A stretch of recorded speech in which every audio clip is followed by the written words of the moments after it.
D-Gens and football fans far and wide to the premiere of a very, very, very special edition to IDP Bets, and that is the First United Football League Best Bets, baby. Yes, sir. We've been waiting on this for a little bit. If you heard me talk either Sports Betting 101 or my NFL Ninjas I started, I've been raving a little bit. I've been itching for football in the United Football League, the UFL, baby, has been scratching that itch these last 2 weeks. And we finally got approval from the higher ups, from those good sirs and ma'ams at the IDP Plus networks that, hey, let's start green lighting a little UFL picks, a little United Football League. Listen, it's the real deal. At this point, I hope you started watching. But hey, if it's your first week that you're like, you know what? UFL looks like a spring league's made it more than 2 weeks. Maybe I should check them out. This is your week. UFL week 3. It's a 10-week season. The XFL and the USFL have combined. They've married and created one to create the United Football League. Of course, it's just more football. And honestly, one of the biggest things that if you have not kind of watched this league at all is that the combination is truly paying off as far as talent level. Instead of dispersing your assets to 2 different spring leagues, that combination has really showed on the field as far as the level of play has been elevated. You're basically taking those best guys, whether it was the USFL or XFL, you're taking the best of the best, and you're just, it's 8 teams total. So we went from 16 teams with the 2 leagues to now 8. It is really a nice kind of maturation process. And I think really it is going to be a feeder system, kind of that semi-pro league for the NFL. So I'm absolutely jacked for it. Oh, by the way, who am I? I am Sebastian Firon, a.k.a. the D-Gen Doc. I am your host. And listen, I'm just a dude that loves football and loves making money off football. And that is what we're doing.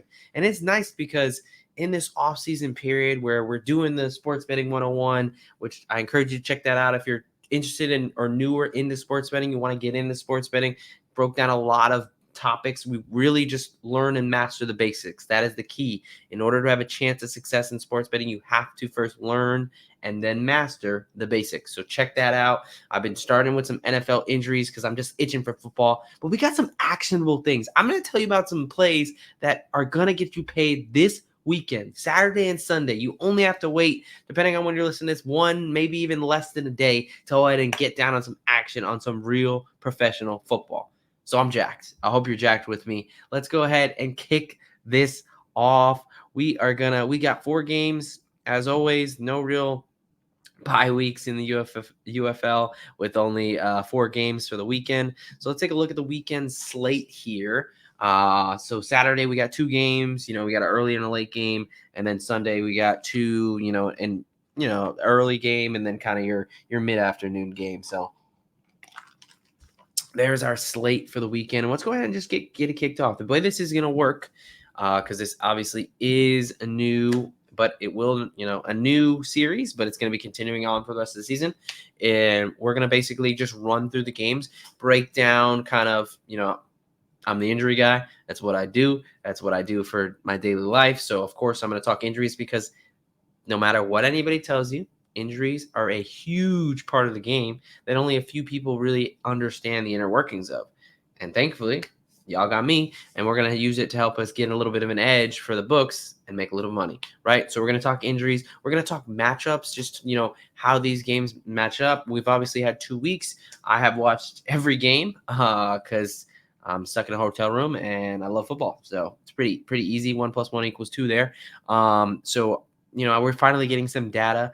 First 2 weeks was a little bit sporadic, but we'll say I am 2-0 on my best bets. If you do not believe me, you can go ahead and check out my Twitter, X, whatever you want to call it, page, and we can pull it up because, I have nothing to hide there. So you can look up the best bets, and you know what? Let's go ahead and we'll do it for you. How about that? Alive. No hiding anything. Let's see here. Bang. There was let's see the recap here. Let's see. Let's see. Yes, I know. I have this loaded up, ready to go.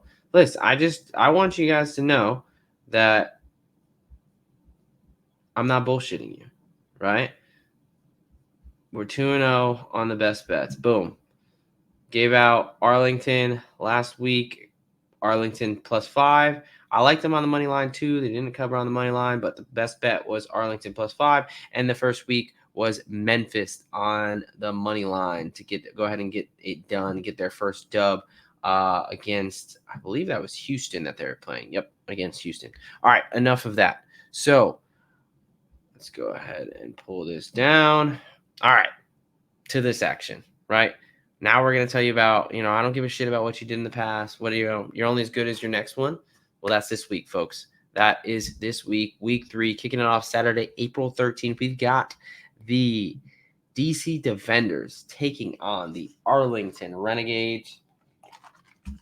All right, for week 3, let's first take a look at the injury reports, because when I kind of go through this process of figuring out, who do I like, who do I not like, I of course have an initial lean here when I look at the game, but I do like to look at the injury report because it matters who's actually going to be on the field, right? So here's the official injury report. Now, I will be transparent. UFL and injuries is like, man, it can be a little tough as far as they don't really have a formal process. They're still working through that as far as, when the injury report has to be out. It kind of comes out sporadically. You get it from like different sources.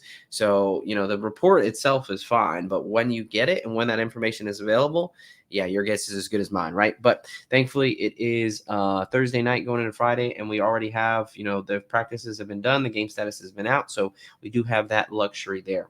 So we look at the DC Defender side of the ball there, missing a couple of key defenders. There are particularly 2 safeties in Nicholson and Anderson. Whenever you have 2 positions, 2 guys in the same position, I mean, these aren't huge rosters. They're not carrying a bunch of guys. It's not like they have a full practice squad. So, it's going to be kind of all hand on deck in that secondary, especially on that back end and safety position for the defenders. Going against my guy, Luis Perez, who I'll get to, Arlington's QB1, who I think can take advantage of those matchups. But really, I think the biggest injury here to highlight and kind of key in on is Kiki Cutie, the wide receiver, former Texan NFL guy who moved over to the Defenders, kind of was out of the league. He's now in the spring league, and he picked up a groin injury, and that is really one of the last injuries you want. I kind of talked about this again. I'm trying to provide updates throughout the week. Kind of, once the Tuesday injury report came out, groin injury is an immediate red flag, especially for a shifty, speedy wide receiver like Kiki Cutie. I mean, a groin, if just umbrella term, kind of refers to your inner thigh, your abdominals, but it really is big in change of direction, and that is obviously a big thing for a shifty receiver. So it has a high re-injury risk if you don't allow it time to heal. I mean, you can literally see he didn't practice, he tried to give it a go, and then clearly he's not ready. So he kind of downgraded. He tried to move up and downgraded. Hopefully it wasn't a re-injury there. Maybe just, hey, I'm not ready to do this. So he is Jordan Ta'amu's, the Defender's quarterback #1 target. He has the most targets on the team. So that's a big loss for that offense. Now, their starting running back, their original starting running back, Abram Smith from last year, who was a stud, he is out for the year with a knee injury, unfortunately. So their current starting running back, Cameron Harris, former Miami Hurricane, he was banged up, but he has 2 full practices, so he's going to be good to go. But again, those 2 safeties, and especially that Kiki Cutie, that wide receiver, that puts me in pause. I'm a little bit concerned there about the Defenders' offense. I'm not very sold on this Defenders team in general. I think they've lost a lot of talent to the NFL. Basically, all their wide receivers, their tight end, their running backs out for the year with injury. Like, they don't have those playmakers. Yes, they have Jordan Ta'amu, but he can't do it alone, which you saw in week 1 when they took the L to the San Antonio Brahmas. And honestly, if you watch that Houston Roughnecks DC Defenders game last week, man, it was way more about Houston crumbling after going up 6 late than the Defenders looking awesome. Their offense got into a rhythm, but this is not the same DC Defenders team as last year. Meanwhile, you got Arlington coming in at 0-2. They are still winless, but they played Birmingham, who is the best team in the league, and they just played the Seattle Battlehawks. They played them tough. The Battlehawks are a pretty good team, and they had 40,000 fans 40,000 home fans. Seattle Battlehawks, man, absolutely love to see that. Just a passionate city, missing football after they took the Rams from them. But yeah, they lost an last second field goal. They missed a field goal of their own, and then they went down and lost a last second field goal. So this is a good team. They competed with two of the best teams in the league. I kind of tipping my hand here. Let's go ahead and look at their injuries. So you see 3 guys out. 2 of those guys haven't played at all this season. They've been out all year, so it's not really anything super concerning. The Cesar Skipper there, outside linebacker, he's more of a special teams guy, not a huge contributor. So him being out, although it's not great, but it's not the worst thing in the world. Biggest thing is Jalen Redmond and Donald Payne, inside linebacker, defensive tackle. Those are 2 key pieces on the defensive line. Both of them are listed as probable. That is a huge uptick and swing as far as giving the Arlington Renegades a kind of advantage in the health department there. We look over the depth chart, the game statuses, the inactives list. It's a little bit small here, but the Renegades picked up a defensive end by the name of Arnie St. Amour. Man, he was a good player for the USFL last year for the New Orleans Breakers. He's inactive because he just got on the team, which isn't super surprising. So I was hoping they would kind of have him to be a boost, but I kind of tipped my hand, but I'm riding with Arlington in this one. I think that give me Arlington. Right now it's Arlington -1 at -102. So really just need them to win by 2 points or more, which I think they're very capable of doing, and you're getting it at almost even money, again, -102. Earlier in the week, they were dogs, so if you kind of bet it early, you could have got them at plus money, but still, I like them to get it done there. If you want to just take them to win straight up on the money line, it's -110, but I like Arlington, and a big reason why is Luis Perez, right? Luis Perez, the famous quarterback who taught himself how to play from YouTube, right? The guy's just a spring league legend. He has thrown the first touchdown pass of the season in the original USFL, and then the XFL, and then in this UFL this season, he threw the first touchdown pass. Now, I do, as far as Arlington, I think they're a better team than their record. Obviously, the 0-2 record. They played 2 good teams. They played them tough. I think the big thing boils down to they need to get the running game going a little bit more. But I just trust their offense, specifically their passing game, more than the DC Defenders. This Defenders team, again, they're not the Defenders team of last season. They have the same kind of play calls where they're going to try to run it a lot and they're going to try to blitz a lot, but they don't have the same personnel, and that it can be concerning. I'm not the San Antonio Brahmas put up 27 on them. Jordan Ta'amu, he's had 2 games where he's thrown back-to-back interceptions in the red zone. One was returned for about 80 yards. One was returned for about 90 yards for a touchdown. So he's being forced into doing too much because he just doesn't have the dudes around him. So give me Arlington. Go ahead and get it done. And really, I really like that play as far as Arlington in that first game. All right, moving over to the next game up. We have the Memphis Showboats against the Birmingham Stallions. The Memphis Showboats are coming in at 1-1, and the Birmingham Stallions are coming in as 2-0, undefeated. Your reigning USFL 2-time champions, back-to-back champions. I mean, this is a short league, spring football. I know it's as far as my lifetime, it's pretty new. I know it had a run back in the day. But as far as the new spring football, as far as the current spring football, I mean, this is about as close to a dynasty as you're going to get for Birmingham. I mean, I really think it boils down to Skip Holtz, being the coach. He's an absolute. I don't know how he's not coaching the NFL. Maybe that he doesn't want to, but he's a phenomenal coach. But they're coming in at 2-0, and Memphis really should be 2-0. They beat Houston week 1 pretty handily, and then San Antonio, they were up by 11 with under a minute to go, and they somehow let that just absolutely fall out of their hands. A lot of lucky breaks kind of for San Antonio. So Memphis, although they're 1-1, they really, really are one play away from 2-0. They really should be 2-0. So this is a good matchup here. The line right now is Memphis +7, and that's at +100. So, if you want to lay 7 with Birmingham, you got to pay some juice at -118.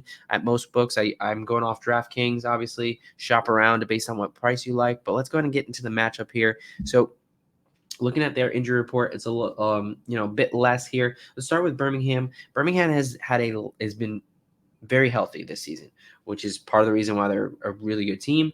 The biggest concern here is Mark Gilbert. So he's one of their cornerbacks on starting cornerbacks. He's been locked down for them. They have one of the best secondaries in the league. They have one of the best cornerback tandems, but due to personal reasons, not exactly sure why, but he hasn't practiced all week. He's clearly out for this game. That's a big loss. That is a concern, especially when you look at the Showboats.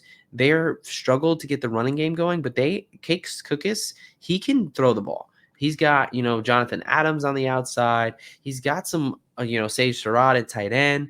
He's got Demario Davis. Like, they've got some playmakers on the outside to take advantage of, a secondary. So that's a big loss, in my opinion.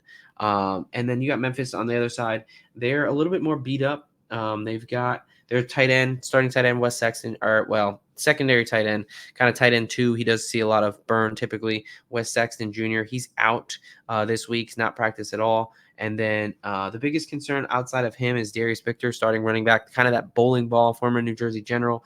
He is, first of all, a absolute load to tackle. He really has struggled so far this season as far as it's really been the O-line getting him going. But last week when they really needed him, as they were attempting to close it out and pick up some key first downs, he kind of really shown some life. He picked up, essentially, he had like 25 yards all game. Fourth quarter, last 2 drives, he picked up 30 yards just in that drive to kind of keep the clock churning there. So he had minimal practice with an ankle injury. He did play the entire game last week. So that kind of tells me that maybe it's more of a maintenance situation, trying to make sure he's ready with the limited practice. He's questionable, so something to monitor. I do think he has a good chance to play, but obviously him being banged up isn't the best thing.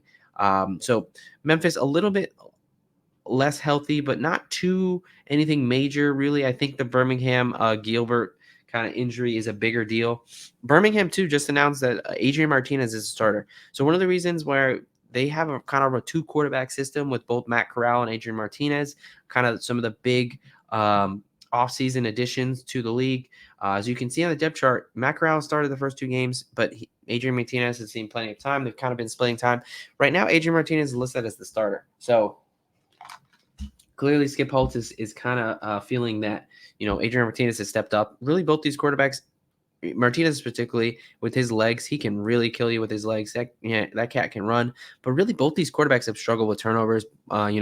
They both at least have 1 interception. Martinez, he's going to pull the ball down more. But whether it's at Nebraska or Kansas State, it's can he stay healthy and can he hold on to the ball? That is the biggest question. So with those questions at quarterback and the loss at cornerback in Gilbert, give me Memphis +7 here. I don't love this as much as the Arlington play, but I do, I would kind of lean toward the Memphis side.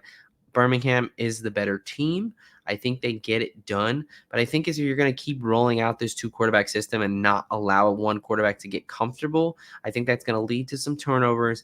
And when we're talking about a 7-point spread here, especially in a league where there's no kickoffs, extra points, everything you have to earn, whether you go for a 1 or 2 or 3, you cannot just kick off for 1 point. So you do have to earn everything. So I think 7 points is a lot. The Showboats Memphis offense is electric. Case Cookus has been lighting it up. Again, Darius Victor, although he hasn't been getting off mostly due to that O-line, he is a very capable running back. And really, Jonathan Adams, Vinny Papali, Demario Davis, this might be one of the best wide receiver cores in the league. Jonathan Adams, for those that don't know, he's an absolute dog. He will go up and get the ball. So, especially with Gilbert out, I like Memphis to keep it close.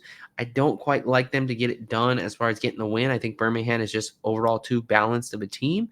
But I do think when you're talking about a loss of a cornerback and a 2-quarterback system, I think Memphis keeps it close. So I like them to cover that +7. All right, folks, we are halfway through the week, halfway through the games, already giving out 2 bets here. And before we do that, let's keep the lights on, right? Let's go ahead and tell you about one of our sponsors here at IDP Plus, Trophy Smack. That is right. One of the best things about winning your fantasy league is the ability to brag and to shit talk and to show off that, hey, listen, motherfuckers, this league runs through me, baby. I am the one who controls this league, at least for the time being, right? So one of the coolest ways to do that is instead of talking with your mouth, you can talk with a trophy over on Trophy Smack. So, of course, I'm not just telling you about Trophy Smack just to blow smoke. I'm, of course, going to give you something, right? So use promo code IDP Guys, all caps, all one words, IDP Guys.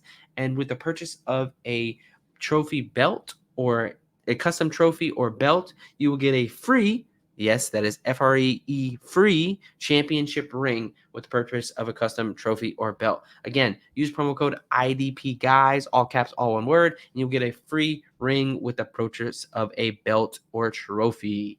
That's right. When you're rocking that thing, just think of me. Kind of imagine the trophy, a belt. You got the little pinky ring, the little Godfather style. You got to kiss the ring. Hey, man, all I'm saying is this could be you. This could be you. So let's jump right back into it, folks. We're going to get back into the Sunday games here. So we talked through Saturday. Now we're going to Sunday. First game up, Houston Roughnecks against the Michigan Panthers. Houston comes in at 0-2. Michigan Panthers come in at 1-1. Panthers played let's talk about Houston first. Houston has kind of been a dumpster fire. So they're a very frustrating team if you're a fan or someone who backed them. I faded them the first week. I unfortunately, I took them. I thought they were a good spot live last week. Full transparency. They immediately went up 6 and then immediately crumbled. And this team, like really both of these teams last week, had ample opportunities to win, let alone cover the spread, and both of them failed. Right, Michigan won the first week. They beat up on the Seattle, the St. Louis Battlehawks in the first week, but they did lose to the Birmingham Stallions last week. Now, again, Birmingham, really good team, no slouch, but man, Michigan, that defense is really, both these teams are led by their defense, right? Let's start there. I mean, Reuben Foster, linebacker for the Houston Roughnecks, is, in my opinion, by far the best player in this league. I have no idea how this man is not in the NFL. You know what? We're breaking out. We're breaking this back out. Hold on. I need to show you guys this play. Hold on 1 second. Let me pull something up here because, guys, I mean, I legitimately do not understand how Reuben Foster is not. All right, here we go. Is not in the NFL. I mean, I understand that he dealt with injuries in his early part of his NFL career. But just look. Here he is, Foster. Watch him flow over the top. Watch this. Boom, evade. Bam! Oh my gosh. My goodness.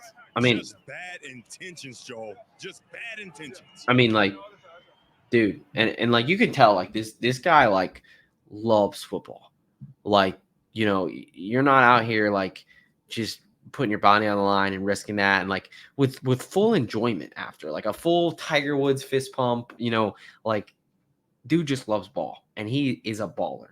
Like, for nothing else, if you're skeptical about the UFL, I encourage you to watch this game. If you like defense, between Frank Ginda and Reuben Foster, the two middle linebackers for these teams, like, they'll put on a damn show. If you like hitting, if you like old school football, man, this is the game for you, right? If you like offense, sorry, ain't gonna be shit in this game, at least in my humble opinion. But let's get back to the game. I'm sorry, I just had to. Reuben Foster, man, he fires me up. Like, he's a baller. All right, both these teams struggling on offense. Houston's dealing with a bunch of injuries. So QB1, Jarrett Garantano, knocked out of last game. Called it, it looked like broadcast called it a back injury. Now it's been called a rib injury. I don't really know. Well, ribs, they'll typically sometimes say chest. Obviously, it's connected to your sternum, so not a huge deal there. He's going to be out for, the estimation is about a month. So Reed Sennett came in, quarterback number 2. He played pretty well last week. Wasn't too shabby, actually. Looked pretty decent. But yeah, QB1's going to be out. And then the other big major injury, I think even bigger than Garantano, because Sennett and him were close in ability, is Kirk Merritt. He is their running back, wide receiver, kind of flex option. Especially, this team was missing Mark Thompson, who we'll talk about in a second. He was kind of their do-it-all guy, and he, on his way to what should have been an 80-yard touchdown, fumbled the ball, fell down, and dislocated and broke his wrist, and is going to be out for the season. I mean, if that doesn't, like, just wrap up the Houston Roughnecks franchise, at least this season, like, in a nutshell, they are just, in my opinion, cursed. Like, I don't understand, one, how they lost this game, but two, like, how they just continue to find ways to lose. If you really want to show, whether, it's a little league team or just like your kid or anybody, if you want to show somebody everything to not do in a 2-minute drill, I encourage you to pull up the tape and watch that last series between the Houston Roughnecks and the DC Defenders last week. They had the ball at the opponents, the DC 25, with a minute 40 or minute 30 left. They didn't have any timeouts, but they were 25 yards away from winning the game. They got 2 penalties, 2 pre-snap false start penalties, and did not get a first down after an initial first down play of 7 yards.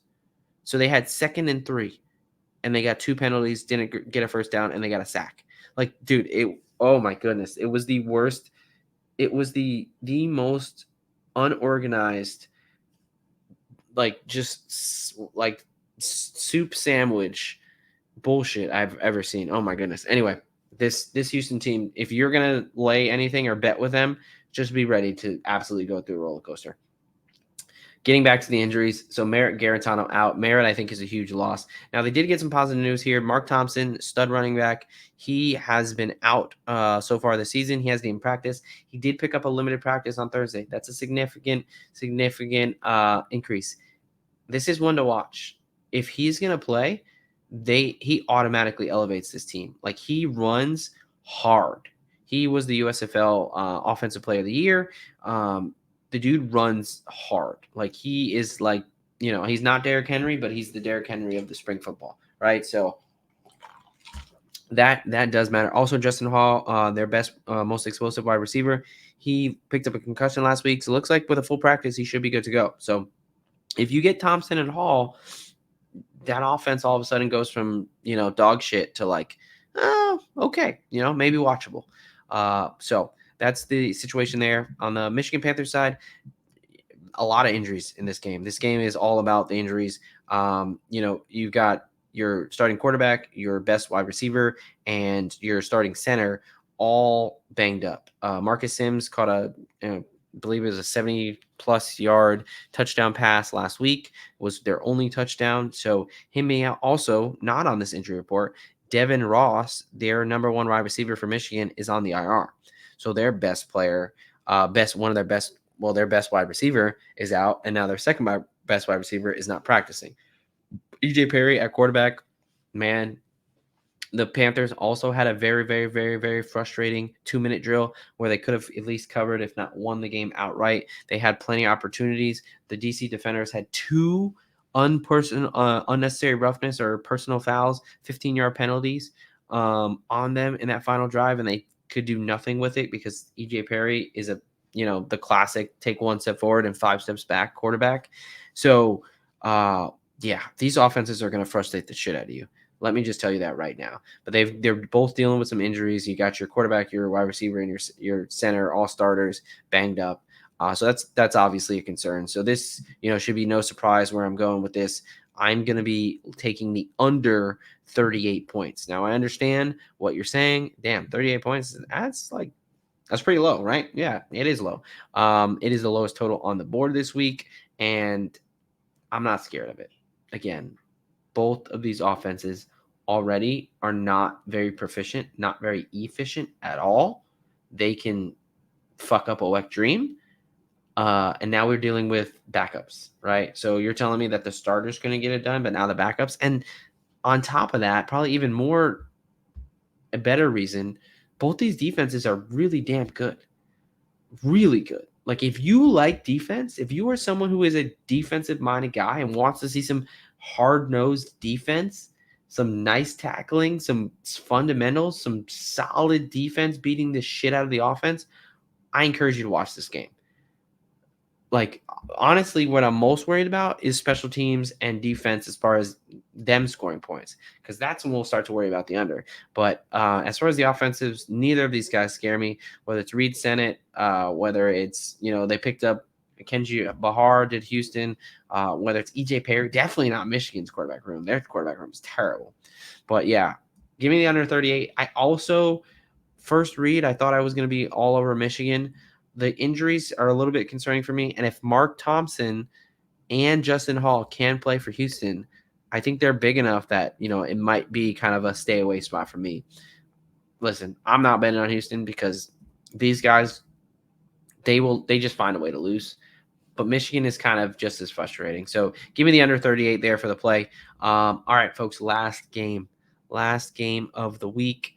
We are talking about the St. Louis Battlehawks, who came 40,000 strong into their homeowner last week. They're heading to San Antonio to take on the Brahmas. See, St. Louis both these teams coming off a win. St. Louis 1-1, San Antonio 2-0. We talked about San Antonio had that miraculous comeback, 11 points with less than a minute to go, and they came back and won the game outright.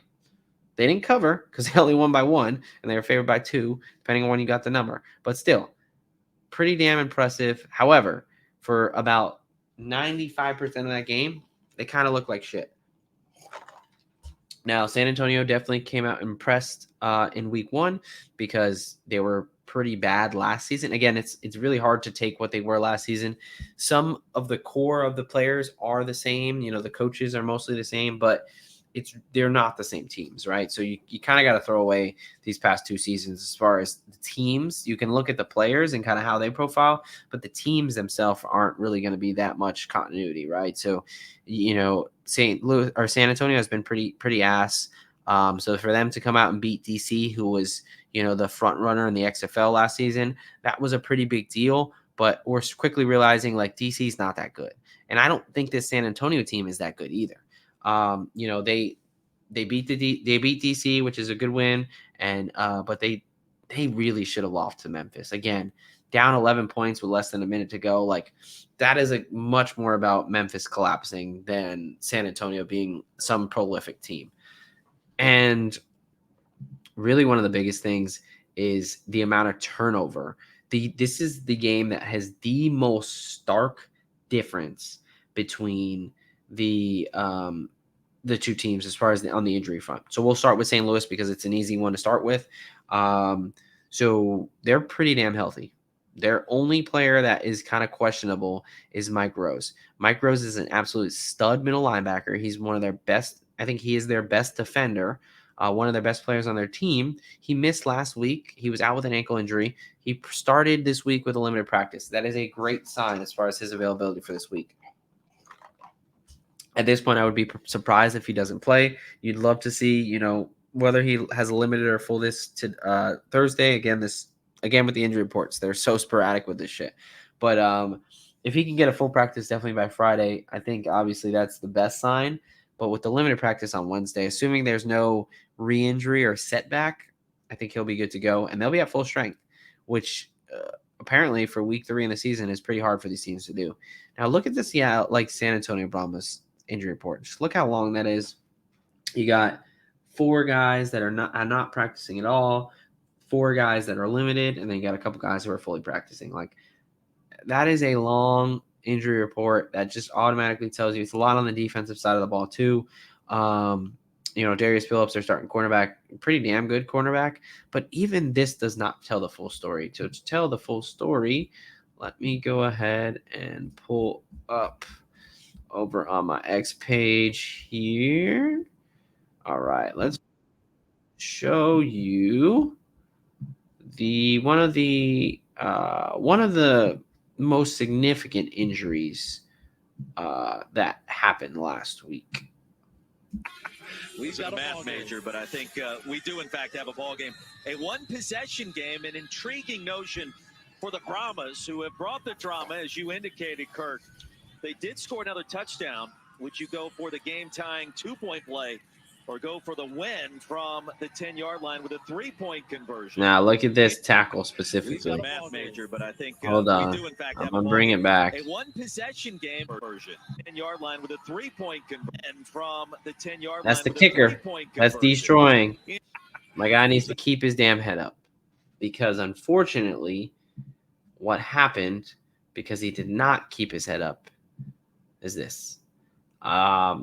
So YouTube kind of star guy played at UCF, was a kicker.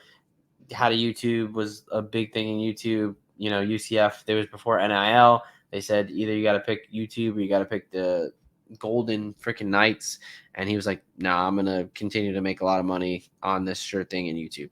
So guy made the right decision. He's getting an opportunity to play football again, professionally. He's got a pretty damn good leg. So it kind of sucks. He's multiple fractures in his neck. He's got a sprain. Thankfully, it's not something that should be super long term as far as any type of paralyzation or being paralyzed or anything like that. But yeah, pretty shitty. He's gonna be out for the year, and that kind of just tells like half the story as far as what they're gonna be missing. So let's kind of go back to here. Let's get him off there. All right. So yeah, San Antonio. They're missing quite a few. They have Destroying went onto the IR, and then they had their starting center, Alex Millette, who brought us one of the most exciting plays in the UFL so far with a 40-yard kicker to center touchdown, which is a crazy trick play that happened in week 1. Check that out if you have not. He's on IR, and then they have a linebacker who's been out and also put on IR.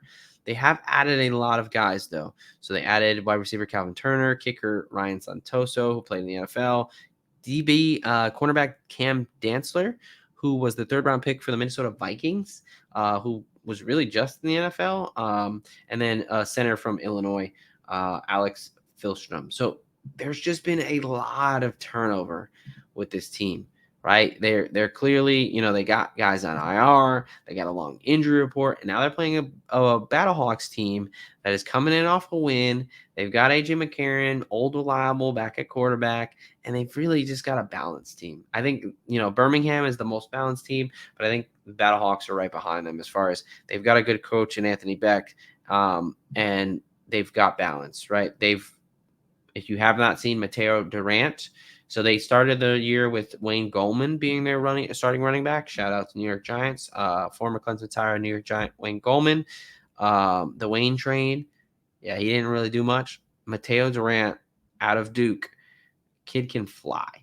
He lit up Arlington last week. I think that he has a potential to really make this offense something special. St. Louis looks a little similar to last year where they've got a lot of tall, really big wide receivers that AJ McCarron can kind of throw up and let them get it. But if they really consistently have that running game with Mateo Durant, watch out. They could be a dangerous team. So I'll be riding St. Louis here. Give me the St. Louis -1. I believe that's just -110. I think St. Louis is going to get it done here. Yes, I understand San Antonio's 2-0. I understand they're at home, but they've had a lot. I think they played a DC team that I don't think is very good, and they got super lucky last week. I think I keep calling them Seattle. St. Louis is going to come in there and get the job done. Give me AJ McCarron, but really give me Mateo Durant and Mike Rose and that solid defense to go ahead and get the job done in San Antonio. All right, folks, we did it. UFL Week 3, the first UFL episode on IDP Plus Bets. Hey, I was itching for it. I knew that you're itching for it. You want to get some action this weekend. So this is recording this Thursday night. This is probably going to drop tomorrow, Friday. So make sure you get these bets in. Let's go ahead and do a quick recap of my bets. Absolute favorites, right? Number 1 best bet, Arlington -1. Arlington Renegades to get their first win of the year against the DC Defenders. I've talked about how this DC team is not the DC team of the past. And even if they are, Arlington just beat them in the XFL championships to become the XFL champion last season. It really boils down to this. Luis Perez is a solid, reliable quarterback. And I think you can trust that offense a lot more than DC right now. Jordan Teamu is a good quarterback. He's fine. But, man, they have very few playmakers on that side of the ball. Now you have KK Cutie out of the again, Teamu's top wide receiver. They got 2 safeties out. I think Luis Perez takes advantage of that, takes them over the top, and I like Renegades to get it done. Second favorite play is give me Seattle. Damn it. Give me St. Louis. St. Louis Battlehawks -1 as well to go ahead and get it done in San Antonio. Hand San Antonio their first loss of the season.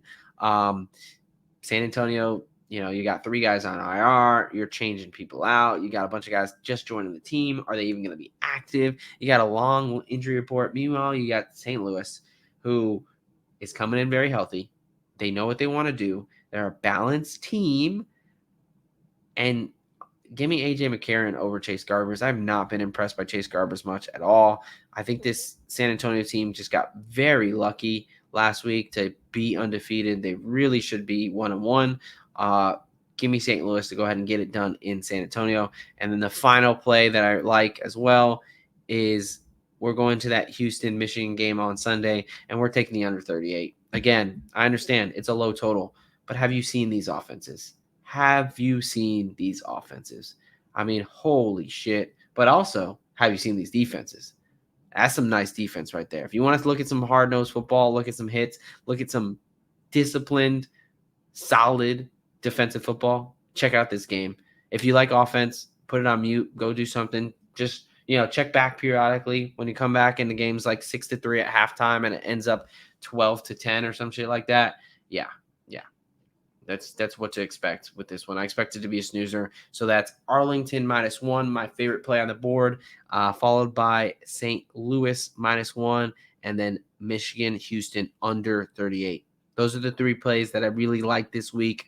Let's go ahead and get a clean sweep, 3-0. Let's start it out week 3, 3-0. I love it. All right, folks, you know what they say. A lock a day keeps the bookie away. DJ and Doc out of here.